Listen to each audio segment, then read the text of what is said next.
India needs to deliver on its own side first and lead with example. I think once they see India doing it, there will definitely be an interest from the neighboring countries to have those sort of technologies. Geopolitics aside, I think at the economic level, countries want to benefit from each other.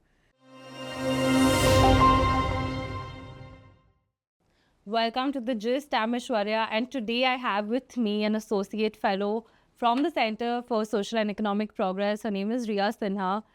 So she's right here with me in the studio, and she mostly covers data-driven research on India and her connectivity with her neighbors.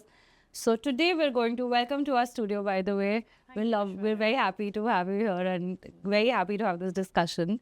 So today we'll be discussing something on the lines of her recently published paper called Express Routes, India's Railway Connectivity with South Asia. So welcome to the show. And let me start by asking you, what is your overall sense of railway connectivity within India and her neighbors? First of all, thank you, Aishwarya, for having me back on the Gist. I remember doing one last year with my colleague, Dr. Constantino Xavier, and happy to be back on the Gist with my new paper on India's cross-border railway connectivity with the neighborhood. To answer your question, how we are doing in terms of cross-border railway connectivity within India, but also cross-border, I think a lot of developments have been made in the last decade.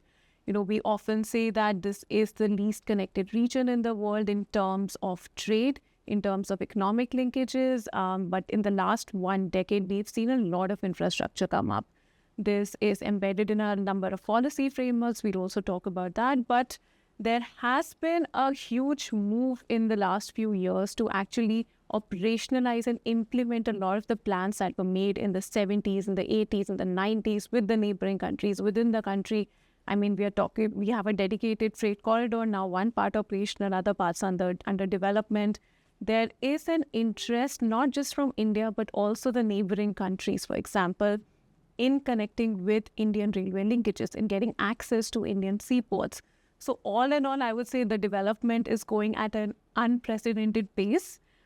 This is something that I foresee going. There are some hiccups, but I do foresee it going for the next decade or so. Right. So, but if I'm not wrong, something you covered in your paper is about how our railway connectivity used to be better, how the subcontinent used to be better connected before independence. So why is it that more than 70 years after independence, where was the lag? I heard that you said in the last decade we've done a phenomenal job, but where was the lag? What were the things that were missing?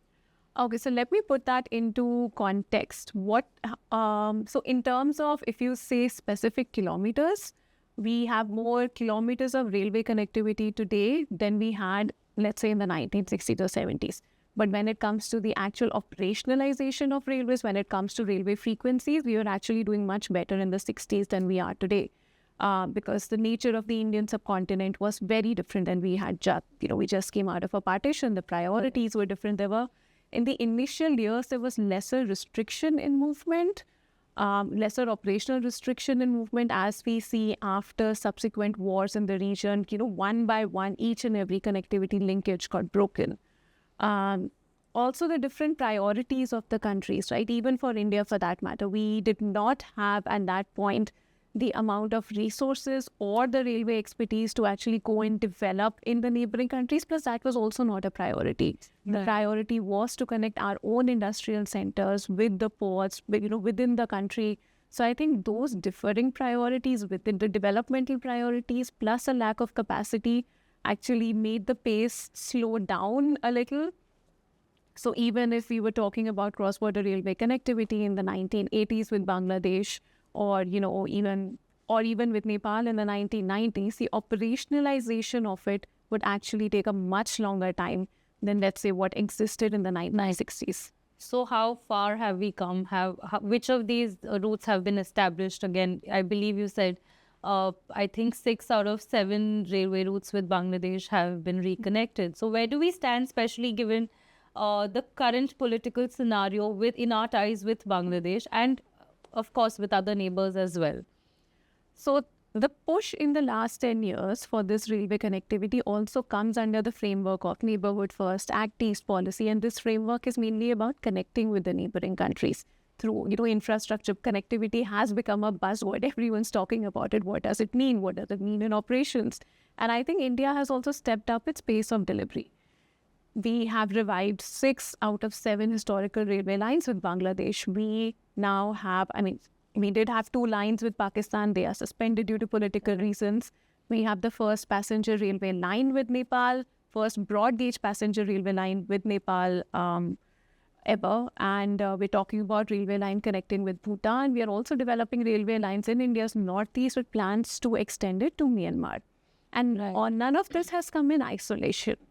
So in the 2000s, for example, the SAARC Multimodal Initial Transport Agreement, or it highlighted 5 cross-border railway lines, 5 railway corridors. Then there was at a sub-regional level the Asian Development Bank SASIC railway corridor. So all of these plans collectively, which came up in the 2000s, actually see implementation in different phases now. But the difference here is not happening at a regional level. The efforts are mostly India-led, and it's happening at a bilateral level. Right. So, but since we're talking about connectivity with Nepal and Bangladesh, is it true that we're far better connected with Bangladesh than Nepal? And if so, what are the reasons? Is it the terrain? Is it our relationships with Bangladesh prior to Sheikh Hasina's ouster? So what kind of what is the reason as to why we're so differently connected with our neighbors? Different priorities, like you said, different levels of political engagement, technical specifications. Also, if we talk about Bangladesh, I think when I was reading all the archival documents, the first instance I remember of India and Bangladesh in 1972 talking about railway connectivity was first time in 72, and then second time in 73, and then in 1980. Or all of these statements, which were mainly focused on commercial relations, also had a component of cross-border railway connectivity, but different reasons at that time did not lead to fruition of a lot of these railway corridors. Lack of political trust being one of the biggest factors. But over the years, as the economic dependency also grew, as India engaged more with Bangladesh, I think there were steady plans to revive a lot of the historical linkages that we had. With Nepal, the case was very different in the sense we've also had political tensions with Nepal in the past, right? And plans, and really, if I look at all the previous documents, the serious talk on railway lines with Nepal started happening in 1990s. Right. So, a high-level task force was formed that discussed cross-border railway line, and then eventually, in any infrastructure project from discussion to actual materialization takes a minimum of 10 years. More so in the case of India and its neighboring countries. Plus, at that time, India did not have the technology, the tunneling technology that it has today to build railway lines in mountain, in hilly areas, in mountain areas. So, which is what Nepal requires. With Bangladesh, it's more straightforward. I think the difference between both countries is that also at a domestic level, because we had the UNESCAP's Trans-Asian Railway, which did specify that railway lines should be built on a standard gauge. Right. India was building its railway lines on broad gauge network. So between being part of an international corridor versus getting the technical specifications which are India-based, I think those were the discussions that really limited the growth of railway connectivity. But again, these are still ongoing discussions, and now we're talking about newer technologies like dual gauge railway tracks, which combine both the technologies of standard and broad gauge. So, as time evolves, as technologies evolve, that's also paving way into geopolitics and cross-border connectivity and what the neighboring countries would expect from India. So, since you're mentioning technology, what about technologies like the Hyperloop or the hydrogen train? So is this something that we can use to attract our neighbors to work better with us in terms of rail connectivity? Oh, absolutely. I mean, it'll only be contingent on the fact, and I'll give a very short answer for that India needs to deliver on its own side first and lead with example. I think once they see India doing it, there will definitely be an interest from the neighboring countries to have those sort of technologies. Geopolitics aside, I think at the economic level, countries want to benefit from each other. Right. Once India develops it for itself, sets that standard, I think the neighboring countries would be interested in it. That's actually a very interesting point and something I've been thinking about as well. You're saying India needs to lead by an example within. So what is it that India needs to do? You know, if you talk about other continents, when you see Europe, you can literally travel from one country to another within a couple of hours. What is it that India needs to do? Why have we not been able to bring this connectivity within itself, within the country itself? You know, like neighbors are like the next question. What is it that we lack in doing that we've not even been able to do that so far within the country? I'd say within the country, actually, we've made a lot of progress in railway connectivity, especially passenger is always prioritized, but also in terms of freight movement with a dedicated freight corridor, for example. At the cross-border level, I think there are several challenges that still exist. One is on how India actually looks at putting its assets in a neighboring country. Okay. Is the railway board, for example, comfortable putting its assets in Bangladesh or in Nepal? That's a question that we also need to answer. And then what happens to the India's existing railway plans, for example, through the Siliguri corridor? Do we completely rely on Bangladesh? Do we have both modes? So that kind of strategic thinking is one of the hiccups that we really need to streamline that.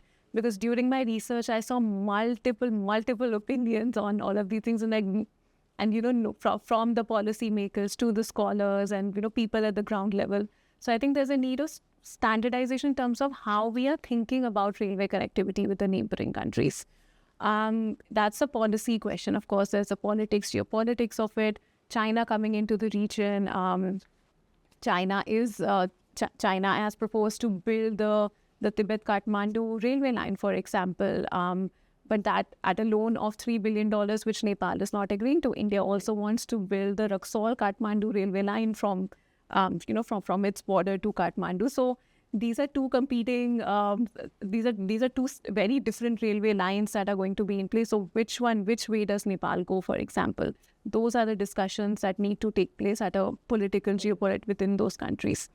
Another key challenge is the fact that we don't have enough infrastructure, railway handling infrastructure at our at our border spaces. I'll give you an example for this one. In land ports, for example, in which we have made huge strides in the last decade. We have the plan is to have 40 land ports with our neighboring countries by 2047. So that's the infrastructure that we see at the land ports with Bangladesh, with Nepal, it's not seen at any other border crossing right now. And because all of the infrastructure that's needed, from customs to immigration to handling equipment to warehouses, all of that is available at one place. Right. Railways has still not seen that kind of progress. I mean, I saw in customs official really jumping on the wagon to check the goods at one of the India-Bangladesh crossings. So the kind of cargo handling equipment we need at the railway yards, that's not available. And without those kind of handling equipment, it will be very difficult for any agency to facilitate that kind of movement. So, like, if you're saying we don't have this infrastructure, what is it or what mode of connectivity are we looking at? Which is the more dominant mode of connectivity? Is it road? Completely road. About 3 to 4% of India's cargo movement with the neighboring countries takes place via railways. So is that because of better infrastructure, or is it also because of, like you said, that we don't get a lot of support from other countries probably? So is it because of that? Is it because road infrastructure is better? It's because we never prioritize the development of railways. So if you look at the per ton per kilometer cost of moving goods by rail, it's actually much cheaper than half of what roadways takes. But because over the decades, there was no prioritization of development of railways, so naturally, goods have to move one way or another. So road became the dominant mode of transport. Not just railways, in fact, there was a lack of prioritization of inland waterways also, which was very much active, before independence, for example. So this one is lack of prioritization, and second, of course, as I said, the infrastructure that's available. The market has built itself in the border areas. It's structured itself in such a way that, freight forwarders or any particular trader would prefer road transport over rail transport. Also, standard operating procedures, right? It's the goods that we send across the border, for example, we don't send them in huge volumes. They go in, they sort of go in parts. Okay. And with railway, you have to fill an entire wagon. So that is more costly. So is it than economical to? It's a lot more economical. Yes. You're saying. But once we have the volumes for movement by railways, it will make a lot more economic sense. But right now, because everything, the whole industry structure towards movement via roadways, that continues to dominate. Right. And what about bringing in more private sector investments into railways? Is that something that is much needed in this region, having private sector engagement in railway, whether it is through public-private participation, whether it is on the operational side. I think India has been slow in adoption or letting private sector move its cargo via railways. I mean, it was only in 2021, if I'm not wrong, that private container train operators were allowed to move cargo, Nepal's third country cargo, from Indian seaports to Ruxol and Birkach. okay? So we're talking about a movement that has been taking place since the 1950 treaty, right? Right. And it's only 2021 that private sector players have actually come in and allowed to move that cargo. Correct. But there is a demand that the minute this was opened, there were a number of private sector players who wanted to, who started engaging in this cross-border movement. We don't have that provision with Bangladesh right now. Political situation apart, I think there is a need. There is a need for political intervention also. There is a need for a lot more discussions at the policy level on how do we let the private container train operators move. Right now, the Container Corporation of India is the only one that's moving cargo across the borders. Right. So if you had to name the top 3 roadblocks that we have in expanding railway connectivity, how would you sum it up? And what are your suggestions on how to proceed with this? So the top 3 roadblocks that I see is that one is at the political level, that we are not talking about railway connectivity enough, even though there has been movement. I think a lot of this movement has been India-led, but we are still not seeing the momentum the way we saw it for the road and transportation on the land ports, for example. We don't see a similar momentum in terms of railways. The second bottleneck would be that we don't have common standard operating procedures. So with the lack of harmonization of procedures, I think there is a lot of discrepancy in movement. There's lack of clarity, and wherever there's lack of clarity in trade, you will see the time and cost of trade going up, and it's not economical to really use that kind of mode. The third, I would say, as I said before, infrastructure needs to be upgraded. Without infrastructure, without adequate cargo handling, checking equipment, I don't think we will be able to facilitate railway connectivity. What could be done? The reverse of what I just said. I think railway connectivity needs to be prioritized in the whole neighborhood first Act East policy framework. It has to be a part of the political discussions. Again, the countries need to standardize the SOPs if we have the technical specifications, right? The SOPs should not be a very difficult part. And finally, infrastructure involves the private players, get that competitive, get that competition into railway movement, get better infrastructure, because trade is only going to grow. We may be the least connected region in the world, but our quantum of trade is growing every year, and that needs to be supported by better infrastructure. Since we're at that, I think I want to ask a very simple question to end this discussion. What is if these suggestions are taken seriously, how do you envision this? What changes for better? How does it look to you? How does better railway connectivity with our neighbors look to you? How do you imagine it? I want to be able to travel to Nepal via railways and then onwards to Bangladesh and to Myanmar. I mean, that would be my dream when it comes to connecting the region. So, But on a broader term, in terms of trade, we do see trade definitely going up. The neighboring countries majority of their trade does take place with India. I would envision decongestion of roads, for example. We're still talking about in this region about volume of trade, right? We're talking about more railway lines, but you spoke about Europe earlier. Europe is talking about railways in terms of decarbonization because it is also the greener way of transporting. Correct. So we achieve multiple goals by having cross-border railway connectivity operational in this region. That's actually very interesting. And I really hope that these suggestions are, they reach the right place and we see the outcomes that we want to see. That's it from today from us. Thank you so much for watching Gist, and thank you, Ria, for being with us. Thank you for inviting me. Thank you.